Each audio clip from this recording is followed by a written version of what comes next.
Other people in this one? Would it be weird if you could live stream two at the same time? I don't think you can. Oh, there are people in this one. So sorry, everybody. We made a mistake. Looks like we're live streaming in 2 rooms now. Oh my god. So that's weird. Let's see what happens when we upload these. We're sorry. We had 2 different links. Oh, thank you so much, Eric, and who are in the other room, and Taylor for going. Is this working okay now that we're streaming in 2 rooms? Hi, everyone in the other room. Hi, everybody. So sorry, we didn't realize we were in the wrong room. We're not great at technology. We just do it because we have to. There's a lot of Googling involved. Hi, everyone. Okay, so I guess we're streaming on both. We're streaming on both. So if you go to either one, the That's YouTube really one funny. or the links that we sent. Whatever. Hi. Okay, we were just talking about the book already. Quick catch up. 5 Midnights by Anne Via. Here's the catch up. We're here on the couch. We're discussing whether or not we're eating this popcorn. It's maple, sea salt, and kettle corn, which means there's sugar, maple, and salt. It's very maple good. is a sugar. It's delicious. And then there's a dog here. She's asleep, so we're doing it right. You can see her tail. Her tail's right there. That's Hi, everybody. cute. So sorry we messed up. So what we're discussing is whether or not this book was scary. Mm-hmm. So 5 Midnights. It came out on Torteen, which I was surprised there was such a thing. Torteen. Very pretty book. And were you scared by it? Oh, my conclusion was it's hard to scare me. I did think it was creepy. I would give it a 5 out of 10. I would say scary. Yeah, well, I would say 5 is the creepy range. Okay. It's like creepy. Oh, okay. So once you get to 10, it's like scary. Wait. So 1 is nothing, or 1 is like 1 is starting to see. I think 1 to 4 is spooky. Okay. 5 to 7 is creepy. Okay. 8 to 10 is scary. What's unnerving? Like a 9. Yeah. A solid 9. And scary. And disturbing. Scary to put it in the fridge. Yeah. Okay. So I give this a 5. This was creepy. I was not scared by it. Okay. But I liked it. Yes. And I was saying I felt like the first death was so quick and I was surprised. And then you forget when you're reading a YA book that people are going to fucking die. People are, well, in any book. I know, no, but people can die. Sometimes I get lulled into a false sense of security because I'm like, teenagers, and they fucking die. Well, it impresses me too with an author when they just like out of just right out of the gate, they're like, yeah, guess what? I'm gonna kill this main character or this character on the that you eve of met. his 18th birthday. Yeah, which is a pretty big bummer. And it's in this. I feel like the author does a really good job of making you empathize with some characters that you might not like. This kid is on his way to go sell cocaine, right? But you're so with him. You're like, oh man, he's gonna sell all these drugs, but he's gonna have a great birthday party. Like you don't want him to die. Mm-hmm. I think she does a good job of making you feel for a lot of these characters. Yeah, I agree. Normally, let me pull up the other questions we have. Well, I think it also did like an interesting looking into addiction and and doing things like selling illegal drugs when you're sort of like selling illegal drugs or legal drugs, but illegal in this. Can you imagine the kids want some aspirin? Who wants some Tums? What about some Pepto? Tums is a really funny one. The thing is, you and I would be there. I'd be like, hand over those Tums. And we're like, okay, is it peppermint though? Because I don't want the peppermint. No, I want tropical fruit. You know, I found out this is not relevant, but you're here for reading glasses, so you're welcome. You're welcome. Is that I found out I take Zantac like every single day, and now they're saying it causes cancer. All those Zantac takers out there, look it up because now you're not supposed to take Zantac. Got recalled. Oh God! I take it every Switch day. to Tums. It doesn't do the same. Anyway. You know what? We got a 3-star review recently from someone who said that 17 minutes out of our 45-minute episode was not on topic. On topic. Wait, you know what's really funny about that? They timed it. That's what I mean. That's silly. And he only gave it was like a 3 stars, so he was like kind of into it. So it was like 45 minutes. Oh, the stopwatch? Like, because how else would you know? I just picture it as a pie chart. Like, book talk about snacks, Mallory swearing, nonsense, off-topic stuff, ads. They were very upset about the ads. They're upset about the ads? Everyone gets upset. Well, guess what? The live stream doesn't have ads. Ad-free! I was going to show the thing that we got that's pretty cool. Yeah, we can show that at the end. Yeah. Cool. So what did everyone think? Did we think it was creepy, spooky, or scary? Please chime in. Someone said they thought it was creepy. This is we're toggling between 2 rooms, so thank you, Amelia. Amelia's here for the digressions. Great. Super creepy. Yeah, creepy, not scary. I think this was a good pick because there's a lot of people who can't handle like super, super scary. This is a good creepy Halloween book. Yeah. Yeah, solid Halloween book. And so that I think this was a perfect, like talking about that main character and like all the feeling for these drug dealers is a perfect segue into. So this book, multiple viewpoints, lots of different characters. Yeah. But very different characters, so it wasn't complicated. No, yeah, very. It's just 3 viewpoints, yes? Well, it's no, it's like I said, I read it 3 weeks ago. Javier, Lupe, Marisol. That's what I thought. There's those. Oh, maybe there's more. I thought there was one more. Okay. Sometimes you got it from Izzy, I think. Oh, maybe. But so which one of these characters were you empathizing with the most? Well, we talked about this a little before we got on, and I know you're Team Marisol. Team Marisol. I'm Team Marisol for sure. I really, and maybe it was because the character that we like. Well, maybe it was because it was the American character. I don't know, but I liked Lupe. I thought she was sassy. I thought she had like a lot to say, which I identify with. I'm pretty sure it's the only time in all of literature anyone's used the phrase "I'm from Vermont, bitch." I was like, you were like, you liked that. I was like, good. Damn girl. Yeah, she had spunk, which I identify with sass and spunk. You were like a character with some moxie. Ludo did have a chapter once. Okay, yes. Got it. Okay. Marisol, Megan identifies with Marisol. Somewhere between creepy and spooky. I was telling Brea, I feel like Marisol was like Nancy from The Craft, which is Fairuza Balk's character, where she's portrayed as like kind of crazy, but what she's saying isn't wrong. No, she's not wrong. She seems to like understand the crazy girl. Yeah, and I thought we were And I did not think we were supposed to view her as completely. We're supposed to identify because I think the chapter's from her point of view. Yeah, I never thought she was like so out there, especially because all the guys would be like, "Oh, it's crazy Marisol," like they didn't like her, but I was never like. Maybe I don't know if it's because we're women and like if some guy says a woman is crazy, I'm immediately like she's probably cool. So. Yeah. I would say you think she's Nancy from The Craft. I would say Lupe is Nancy Drew. Yeah. She comes in Nancy Drew's everything, She's very Nancy Drew. The two Nancys. Yes. If we find a Nancy heavy story because she comes in and she's like, here's the mystery. I think I know how to solve this mystery. My dog is snoring so loud. Can you hear her?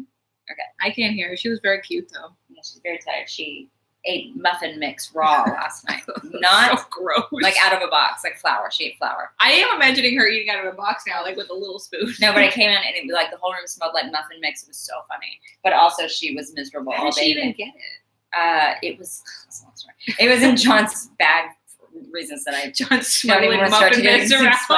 Yeah, it was in his bag and she found it and she opened it up and ate like a cup of flour. The dog ate a cup of gluten-free flour. Disgusting. All right, so we have some Marisols. We have some Team Marisols, which is good to know. I also liked Javier a lot. I do. Yeah. Marisol and Javier, I was really big fans of. I think his struggle with addiction and being clean throughout the book was really interesting. Right.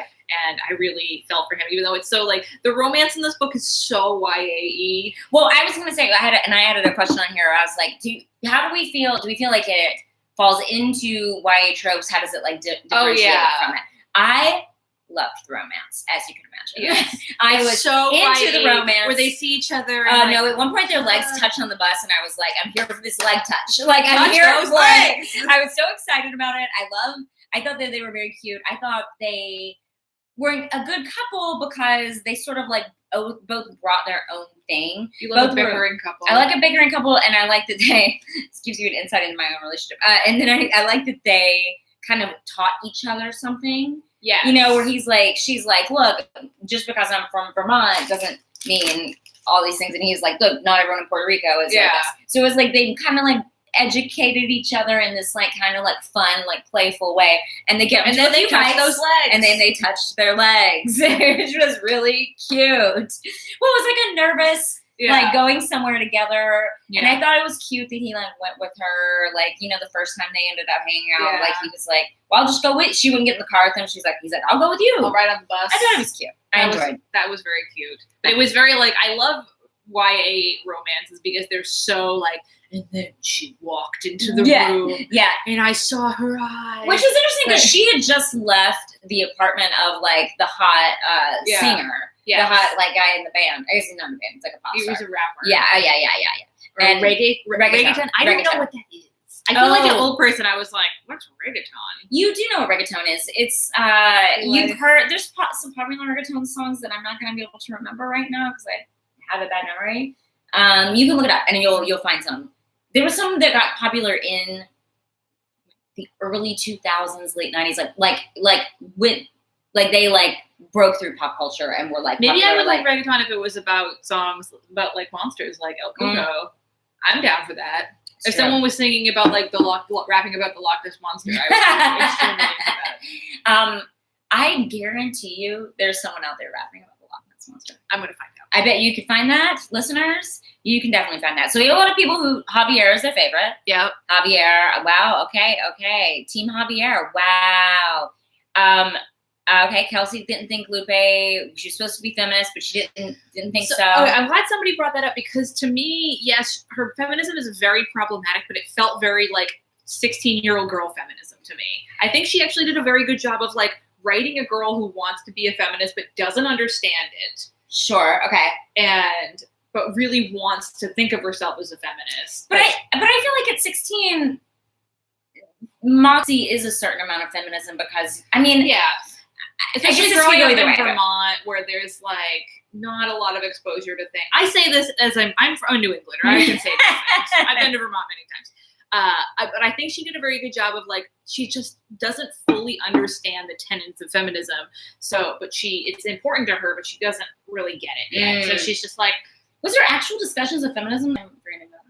She brings up a lot of things. She's like, I'm not getting in the car with you because I'm a feminist, or you shouldn't do that thing for me because I'm a feminist, or she brings it up a lot. Right. And it feels like, you know, when you're a teenager and you're starting to do something, either you're vegan or you're a feminist or you're really something, and you just, it's like when you get married and you're like, hey, my husband this, you know, have you seen my husband? Like, you're so excited to say this new identity that you have. Right. That you go vegan. I went vegan at like 18 and I was the most vegan person you've ever met. I went vegan when I was 16, which I think maybe makes me empathize with her a little bit. And I was like, constantly like, oh, you know, I'm just doing a vegan stretch here. Yeah. Doing that vegan thing. What was this cooked on? It's like everything is like, is this in the same room as meat? If it has a meat smell on it, I can't eat it. Like there's like and so I think even though it was very irritating, I think it was meant to be that. And it's like, it's weird. It was interesting to see someone like a character grow like with that starter feminism. Yeah. Where, like she just all she knew was like, men shouldn't do stuff for me because I'm a feminist. And if he really had pushed her on it, she wouldn't have been able to articulate. Now, if you were 16 and reading this, how would you have read that? It would. I think that's the thing. If I was 16 now, I think 16-year-olds are a little bit different. I was 16 in East Texas in the 90s. I haven't been 16 in 100 years. I honestly, Mallory, I don't know if you were ever 16. No, oh, yeah. See, yeah. Very 16-year-old feminism. That's the perfect way to put it. It was like she's trying, but she doesn't really get it. Which I'm into it, and that's a thing. Yeah. You know? It's definitely a thing. But it was interesting to see these two characters kind of grapple with that in some way. Speaking of characters, so there's a lot of different heroes in the book. There's a lot of different villains. Mm-hmm. First off, so ending, did we think that Kano? I don't remember how it's spelled. It's Keno. Yeah. Do we think he deserved to be eaten by El Cuco? Oh, yeah. I mean, I don't know if anyone deserves to be eaten by El Cuco. Do we think? I mean, it's sort of a weird, like, sort of get your comeuppance sort of character, but we're talking about kids. That's what I mean. You know? I actually thought throughout the book when they started talking about this, like, oh, well, he's going to have to, like, a set price is going to have to be paid. I was like, ooh, they're going to figure out some way to trick him. Yeah, because the whole thing is like, ooh, let's not have children die. But surprise, we're going to kill some more kids anyways. This person said I went Keno. See, this is the audio that would have been helpful. Yeah. God, who was just talking about how someone called them and had to get all the names of their characters right? Madeline. Oh, Madeline. That's interesting. Yeah. I mean, we have more than one page going. You're gonna watch the whole stream later. Great. Sorry, we have 2 rooms going, y'all. So sorry about that.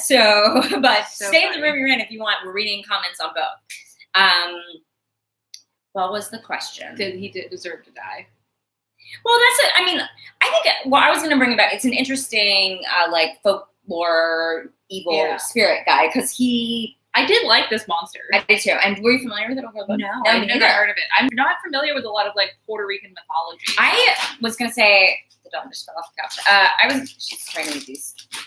I was gonna say I haven't even read that many books set in Puerto Rico, which is kind of a bummer. I actually was really happy. One of the reasons why I wanted to read this and why I think the setting of this book is so strong, and I really liked how the author slipped a lot of Spanish words in there that you could figure out by context clues. I also enjoyed the food writing. I was wondering about that.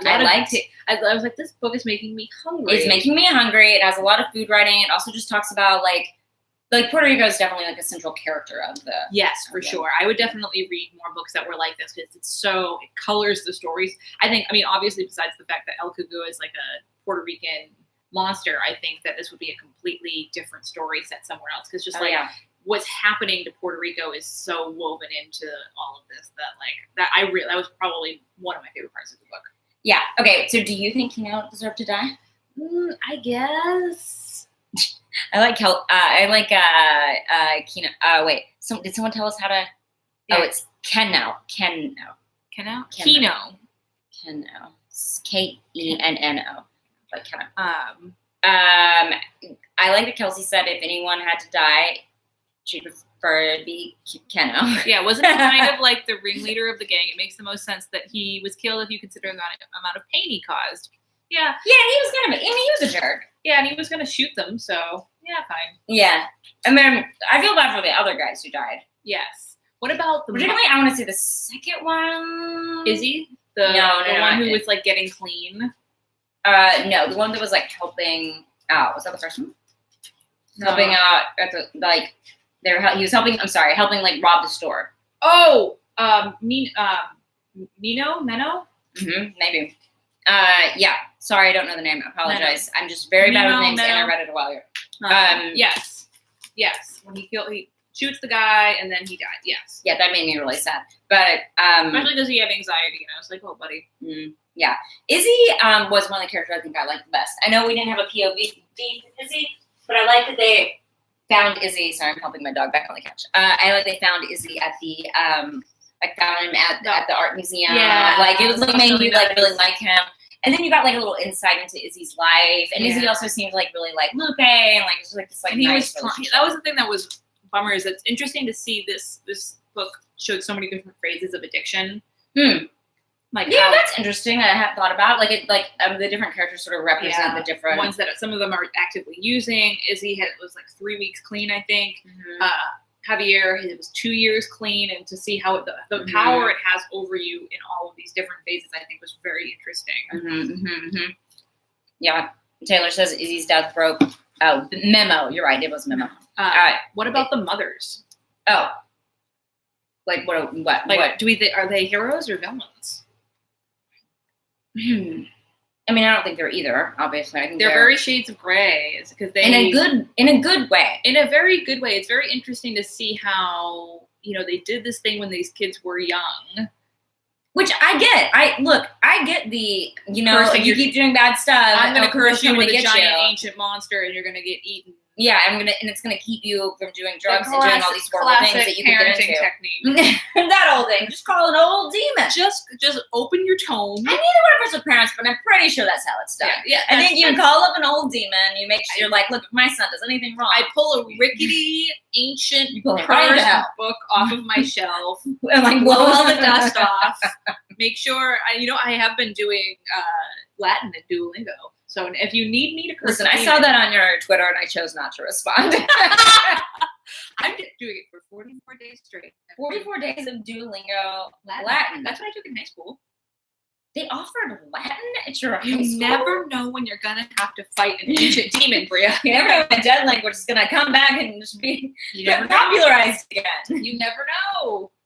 You know what? You laugh, but someday you're going to find yourself in a pickle. You're going to need somebody to chant from an ancient book. You ever seen Monster Squad when they're yelling at that little girl? Yeah, and then you have to learn Latin. That's true. And I'll be there. I'm ready to go. All right. Wait. So I want to see.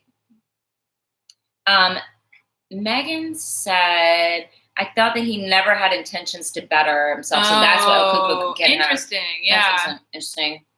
Unintentional villains redeemed at the end. I think that's what Stacey said about the mothers. Yeah, I liked the mothers were very interesting to me because again, it showed all these different facets of like there was Javier's mom who basically just chose to ignore everything, and like Izzy's mom who was just very like sad about all of like those showed all these different ways that parents deal with their kids who are drug users or like commit crimes or do acts of violence, just like all the different ways that a parent can, whether it's good or bad, try to reckon with it.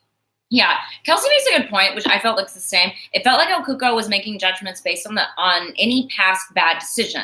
So if Javi was going to get killed, even though he's been clean for 2 years, Izzy's sobriety wasn't going to save him. Yeah, it just, which I thought was kind of. I'll quit eating. No, I'm sorry. It's our lives. It's our lives. You tuned into reading class. Yeah, which is interesting that like it's kind of everybody is shades of gray here. Yeah. It's like I think Marisol brings it up or somebody brings it up where it's like if you want to find the real villain, it's like I've done it without Javier being willing to better himself or the mothers being willing to save their kids. It's like it's a very interesting book that is like that shows so many different shades of gray that I think is really again makes it a good discussion. Yeah, cool. So what do you that also the developers thing? What do you think about Lupe's idea of finding the real Puerto Rico as someone who isn't who doesn't live there? I think like it's interesting to me to see a character who like comes in and she thinks that because she is part Puerto Rican and she comes there and like their family's there that she's like, oh, I want to see all the non-touristy stuff because I belong here. Right. That's interesting. But what she never really articulates like what that means. She had spent some time there, though. Yeah. Oh, yeah. So it wasn't like she's not a tourist. It wasn't like the first time she was there. No, she's been going there since she was a kid. But I could see that where she like wants to feel like it's part of her who she is or who her father was. Yeah. Father? Yeah. Her father was a Puerto Rican person, not her mom. Yeah. Yeah, I could see how she would want to connect with that in some ways, especially because her father was like an alcoholic and like she didn't seem connected to him at all. No. It's just like the whole book I was like moving with your uncle and aunt. Yeah, which it seemed cool and she seemed to get along with them and it felt like she was from a really different world. And so I could see why she would want to connect with it, but also, yeah, it definitely is like a privilege to come in and go, I would like to see where are the drugs happening? You know, like I want to see a drug person. Like you can come in and kind of get to dabble and fix the problems and everything, and you don't have to stay. Not that things are great for her back at home. No, I think the only thing that I would like to add to this book is like if she is on a search for the real Puerto Rico, like basically from when she touches down in Puerto Rico at the beginning of the book, like somebody's dead, and like most of the book is about this problem. But I wish there was like a montage of her like hanging out with her family and eating good food and like seeing the real Puerto Rico that wasn't just like her searching people doing drugs, right? Her going to a funeral and like that's true. Yeah, that is very true. I'm saying this, but I am like the world's biggest cheerleader for a happy montage. I love a happy montage. I liked the relationship with her, like you said, her and her aunt. Her and her extended family, because I don't think it's like something you see as often in books. No, like you don't see the extended, I appreciated the that uncle that you're gonna get to stay with who's cool. With his nice mustache. Yeah, it seemed real nice. Like he has got it together. He's a policeman. Yeah, detective person. Yeah, I think that he's the chief of police. Maybe. Yeah, that sounds right. As someone who's estranged from my parents, I was like, I want a cool as fuck aunt and uncle who want to make me food. They want to make you food, and then they let you come in sometime. If you sneak your way into the crime scene, they're gonna let you stay and look around a little bit. Actually, I want to say I think her uncle was probably the most surprising character to me, especially at the end when they were like, "Listen, we're gonna come to your office. We're gonna tell you about this monster," and he's like, "You know what? Yeah, there's a fucking monster. Let's do a ritual. I'm the chief of police, but let's do a ritual with some moms." Like, I was very surprised by him and how lax he was at a lot of things and how believing is like that's like such a horror movie trope. Well, like he saw it early though. He saw the body suspended in air, right? Yeah, like he saw it. Right. So he kind of knew. He kind of knew what was going on. I just like y'all are talking about the popcorn in there, which I appreciate. I love we have a Trader Joe's sub-thread going on. Yeah, you know what? Me and Brea I had a lot of the pumpkin. There's also, we were eating Trader Joe's muffins. That's what you call a pumpkin muffin. A muffin. Muffins, which I also got that shit from Trader Joe's too. Oh, as soon as the Trader Joe's pumpkin shit, it's like Trader Joe's. It's like supermarket sweet for me. It's like pumpkin went into Trader Joe's and just barfed and like projectile vomited all over the aisles. It's crazy. Me and Jeremy's pumpkins did that last night. Jeremy texted me last night. Apparently, he came home. Our pumpkins that we had carved Sunday has been so hot that he woke up. He thought it was water, but it was the pumpkin got spilling onto the floor. That happened to me a couple of years ago when it was like so hot here. It's hot in LA. It was like 97 degrees today. We can do a snack and cocktail side thread on the next slide. One room will just be we'll do 2 live streams. Snack and cocktail talk. The other one will be book talk. We'll talk. This is really our dream. Well, we're gonna polish this off. It's gonna be. Yeah, this is really good. Is it horrible for you? No. Is it horrible for you? Not terrible. Contains coconut. All right. More book questions. So what do you think? So this book, I think, examines a lot of interesting stuff about privilege and responsibility, which I think is fascinating. Like just the conversations between Lupe and Marisol were so interesting to me. And Lupe and Javier. Yeah, because none of them. Did you see? This is not a super spoiler, and I haven't even finished this season. But in the new season of Stranger Things, I watched it. You know when I can't remember any of these characters' names. At Chips Ahoy. You know what it's called? Scoops Ahoy. Ice Cream Away. Ice Cream. No, the 2 characters that are dating, and that one of them looks like Stephen King, and one of them is like they're both like reporters at the newspaper. They're the big brother, like Will's big brother. Stephen King, huh? He looks just like fucking Stephen King. He totally does. To me, he looks like a guy that I know from college, so it's hard for me to see that. But it was the guy Stephen King. It was Stephen King. I was Stephen King. Listen, I'm a lot older than I look. But there's these 2 characters. They're dating. They both work at the newspaper. And remember when they both get fired, and because they're being very misogynist to her, and he's mad that he lost his summer job because he is poor and really needs the job, and she's mad because he's a man and doesn't understand the misogyny that's happened. They're both mad at each other but they're both kind of right. But they both legitimately don't want to lose this. They both were treated unfairly. Yes. It's unfair to both. Yes, and that's how I felt like a lot of conversations in this book were where they're not Lupe isn't wrong. Like she has a right to this heritage. Like she isn't white. But at the same time, again, she's just did not grow up here. She does not speak Spanish. This is not she does not have to deal with the poverty. She does not have to deal with the drugs. Although she doesn't have alcoholism in her family, so I mean, but she didn't have to deal with the systematic problems that happen to the people that she's hanging out with. So I thought, I think this book is such an interesting examination of all these things because it's all these different characters that are in these different situations arguing with each other, and nobody's really wrong.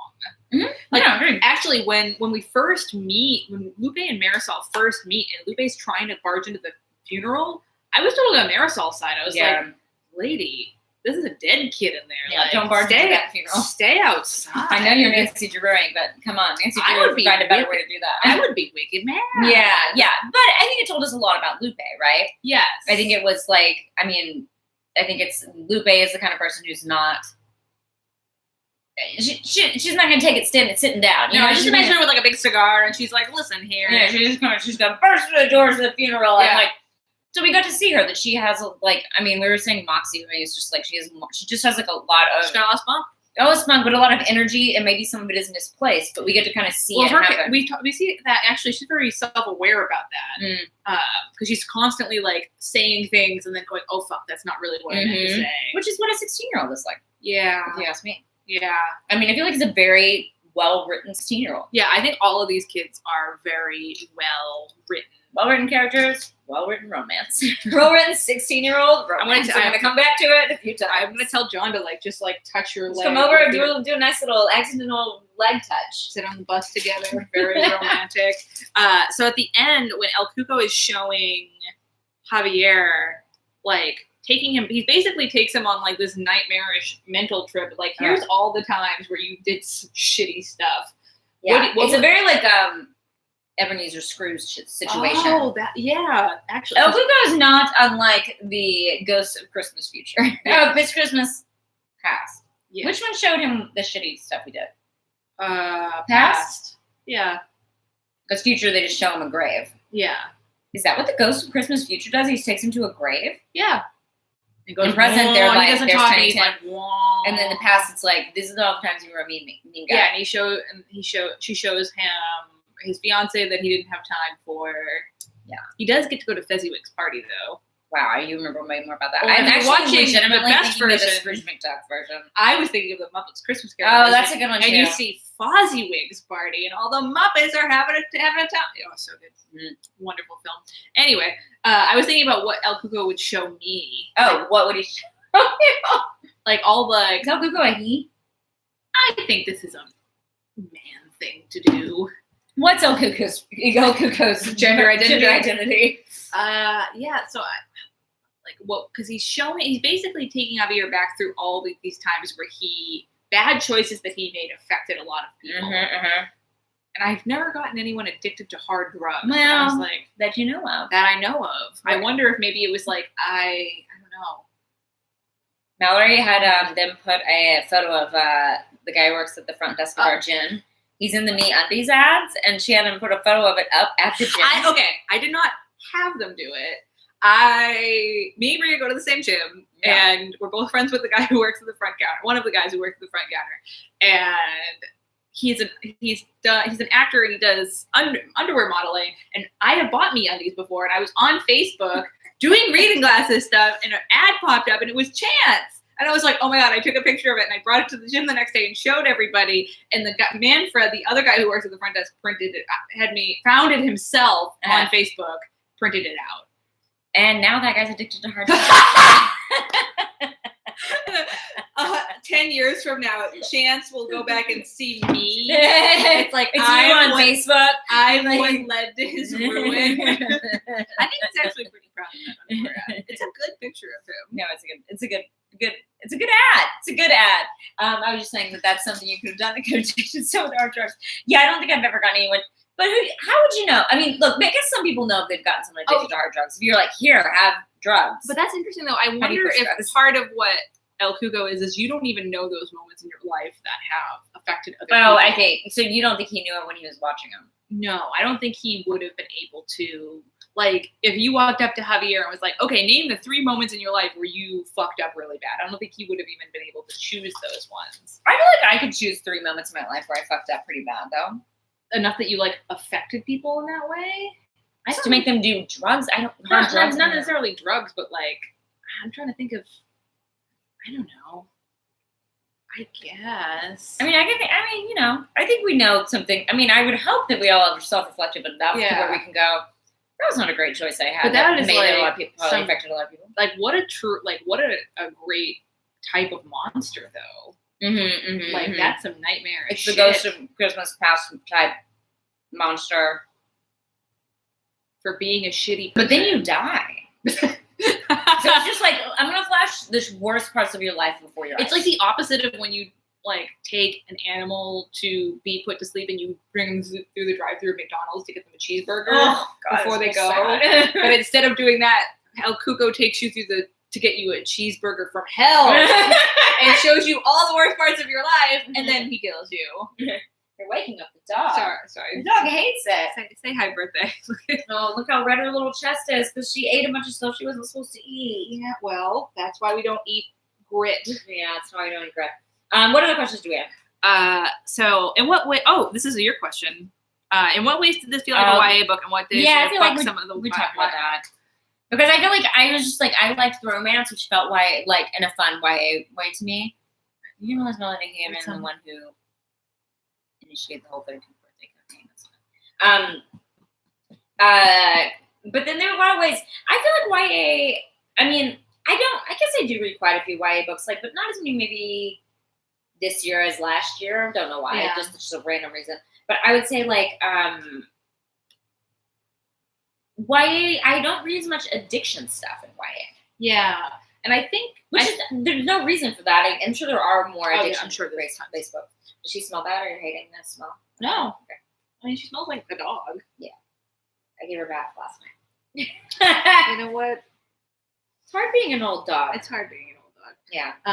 honestly, I think one of the biggest tropes that this book bucked was the adults. I feel like the adults were a lot more well-rounded than a lot of YA books are. Yeah. And especially with the her uncle and aunt were so on her side and supportive and believing of that, of like them and the kids.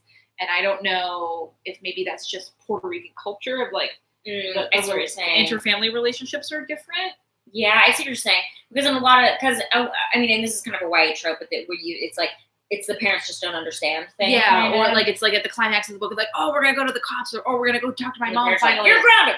Or they're like, oh, I don't believe you, monsters don't exist. Yeah, and they right. get eaten. Yeah, that's true. That's true. And in this one, they actually were like, you're right. There is a monster. And I was very surprised at that, and I liked it a lot because I feel like once you buck that kind of trope, that for the last 50 pages of the book, like I couldn't put it down because I was like, oh wait, the uncle's on board with the weird mom ritual. Like, what's gonna happen? Mm-hmm. Like, I had no, because it's such a trope to be like that happens, and the kids are like, well, we gotta do it on our own. Mm-hmm. I also feel like this book, another YA trope that got a little bucked was that YA, and not across the board, just saying it's a trope, is not as interested in setting. Maybe, I mean, if it's a dystopian universe or something, but like the food descriptions. I don't expect that from a YA book. No, I definitely feel like this book the world was built a lot better than most YA books that take place in our reality. Yeah. Fantasy YA, I think we're not talking about that. Fantasy YA gonna have like a lot of rules and shit like that. But the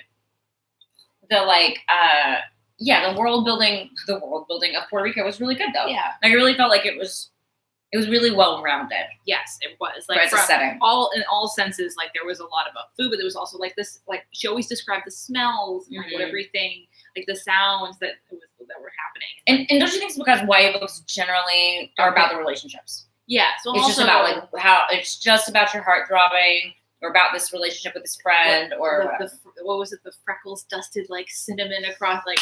Man, but then it's so funny, like, we laugh about it, but, like, when you're a teenager, that's what relationships are. You're, like, all... They're right. They're, like, the end-all, be-all. I mean, yeah. Anyway, how did y'all feel about the book? You're writing a lot of stuff. We aren't reading all of it because we're talking to each other. Yeah, felt a lot less for me than a lot less YA for me than a lot of other books I've read. Mm-hmm. I wonder if the adults buying into the monster was related to religious superstitious beliefs in the culture. Yeah, I think so as well. Like I'm trying to think of like an American like equivalent or something like a. That's what I mean. I wonder if it's more of a cultural thing. Mm-hmm. Yeah, I agree.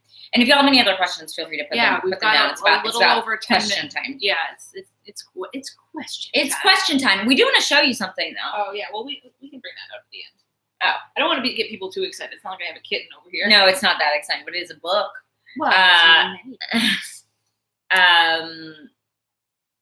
YA to me is about a targeted demographic, common themes, coming of age stories, grappling with identity and pacing. Carlos got out and free right after the ominous birthday party.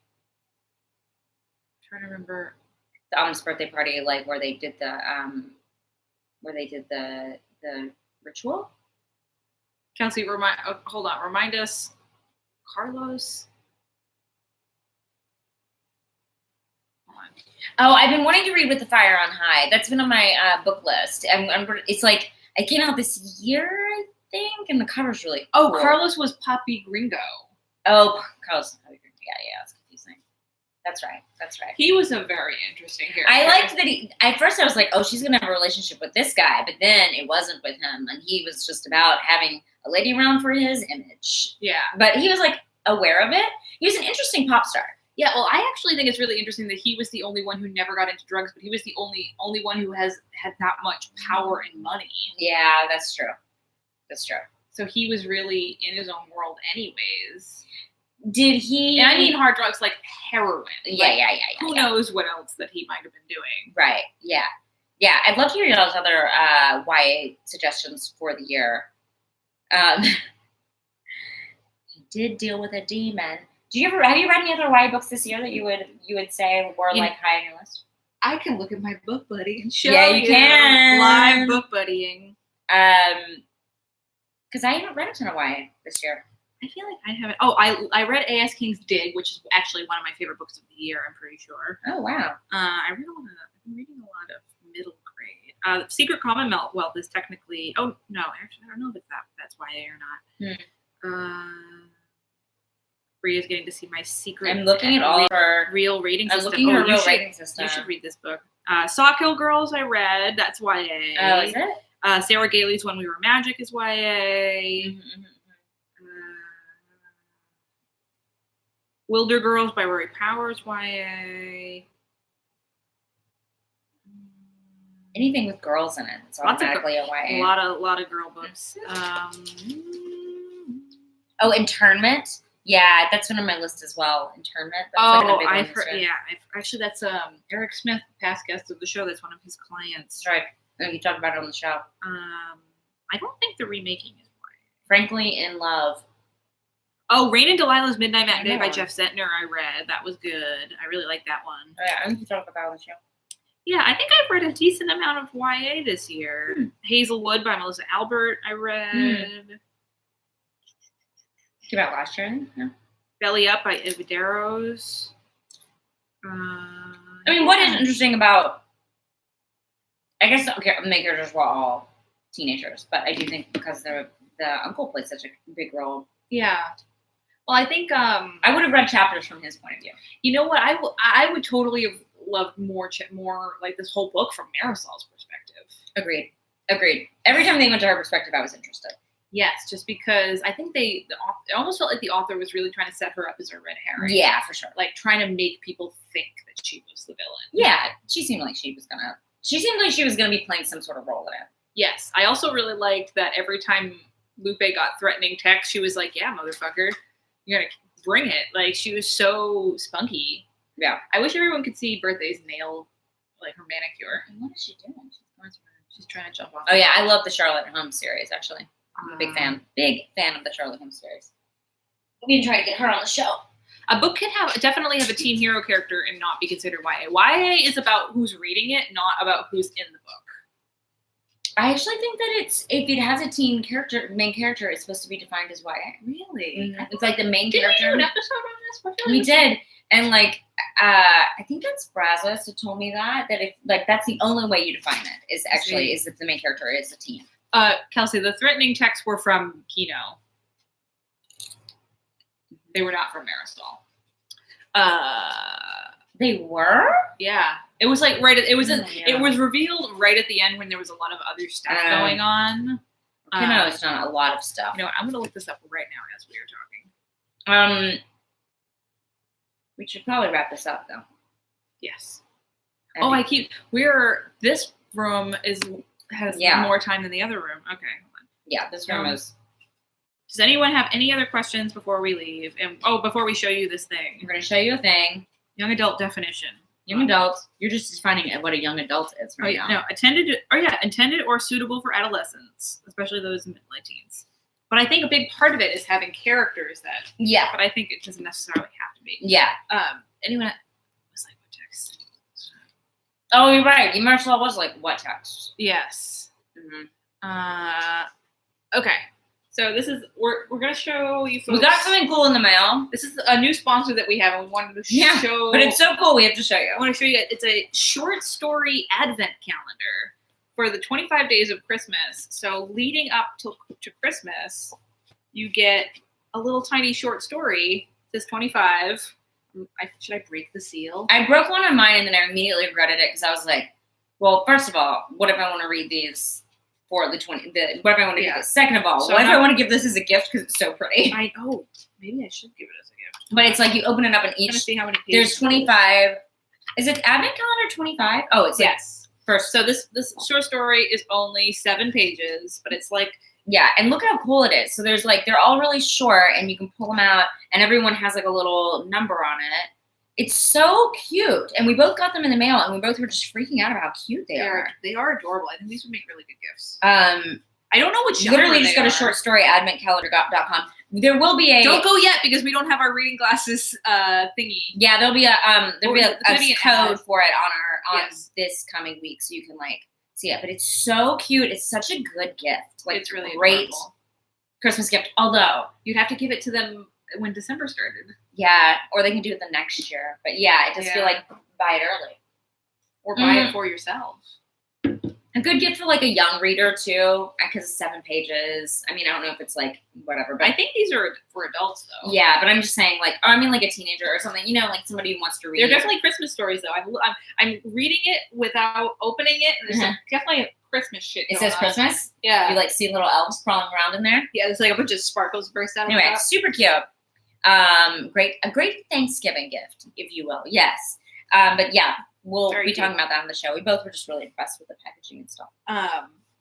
Well, before we go, so last thing, what did all of you think? Did you guys? Oh, your mom's here. Hey, Mom. How do you know that? Houseboat Mom. Oh, you want that for Christmas? Guess what you're getting. If you want to keep it, I can send her mine. No, it's okay. Brea's mom is the coolest. I'm worried the dog has been kind of sick today. I like the idea of Thanksgiving. Did everyone like this book? Do we like this book? How do we feel? Because we're trying to choose new books. We're trying to choose different kinds of books. I took a really long time. We went through a bunch of books trying to pick. It was hard. Well, it was hard for us to find a spooky book that Mallory hadn't read. They liked it. They loved it. Great.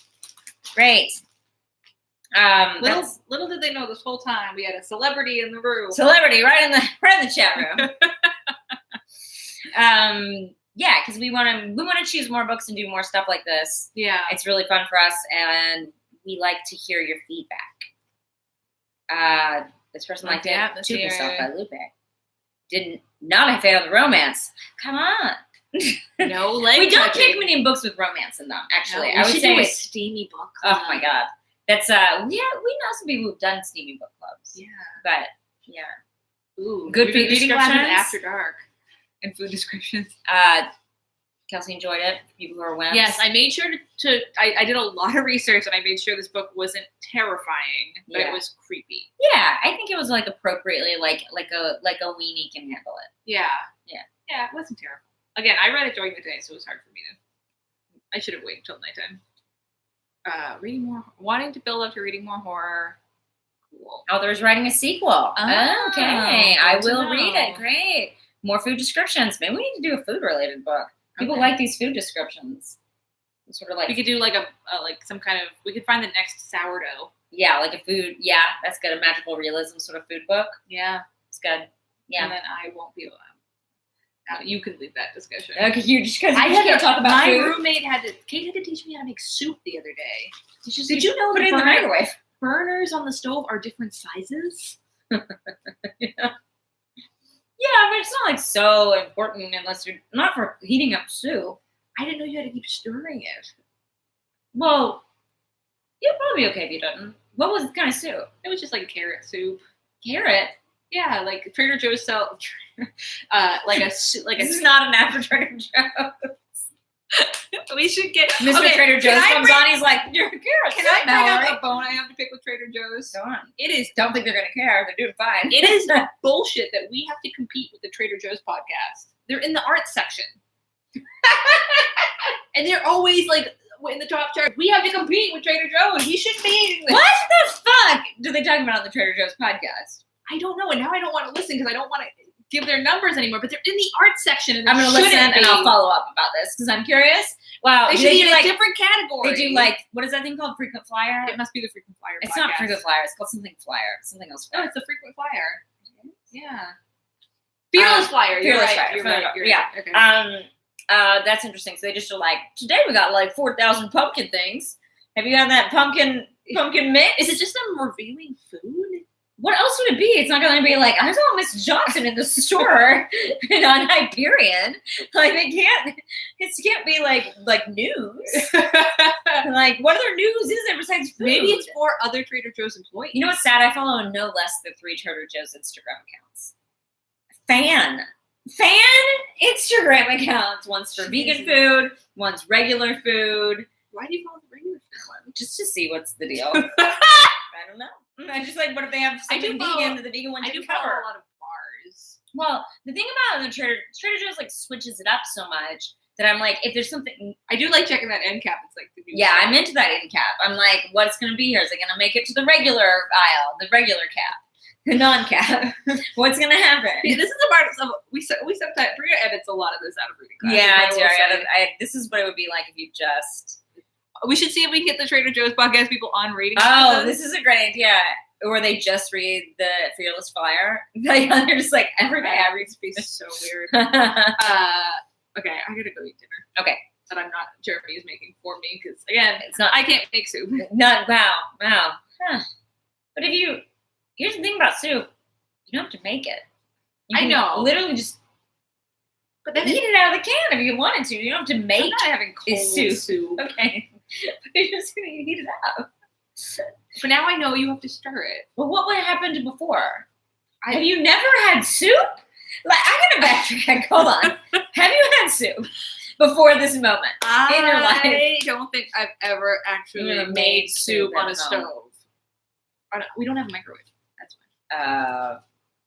It's better on a stove anyway, but Now I know. now you know. Here we are. It was good soup. Here we are. I know everyone's really Yeah, the important stuff. important stuff. What was anyway. the soup? Tell us more about this soup. Did she eat it? Did it burn? We gotta Good know. soup. Good soup. Anyway, All thank you right. everyone Thanks for for joining joining in. If you're watching this later, make sure you follow whatever you have to do so it tells you next time so you know what's the deal. Sorry about the link screw up. Screw up the link. There's 2 places to watch this. I don't know what that means for when it posts. Who knows? So, someone was just reading an article today on the 50 states of soup. Mallory, get on that. Oh, I bet in New England, I bet my state's clam chowder. Oh, of course it is. What's Texas? Tortilla, maybe? That's pretty good soup, though. Yeah, it's good. Training for soup Oh, watch. unless you go count chili. Is chili a soup? No, but it is the state dish of Texas. But it introduced to the legislature. What's the difference? Legislature by my father. What's the Isn't that weird? Now we've gone off the Now we've gone far. What's the difference between soup and chili? Is it like the difference between string and rope? It's like they're Oh, I see what you're saying. the I just density? say I would say density, and So it's I would say it's like if it goes like soup, chowder, soup, chowder, stew, chili. chili. So it's I would say it's in the arena, but not in the same category. You eat it in a bowl, so not a soup. Where does cereal Not end? soup. Cereal, also not a soup. You learned anything today? What's the difference between cereal and gazpacho? I'm turning it off. Yeah. Because gazpacho is just cold soup. Right? That is what gazpacho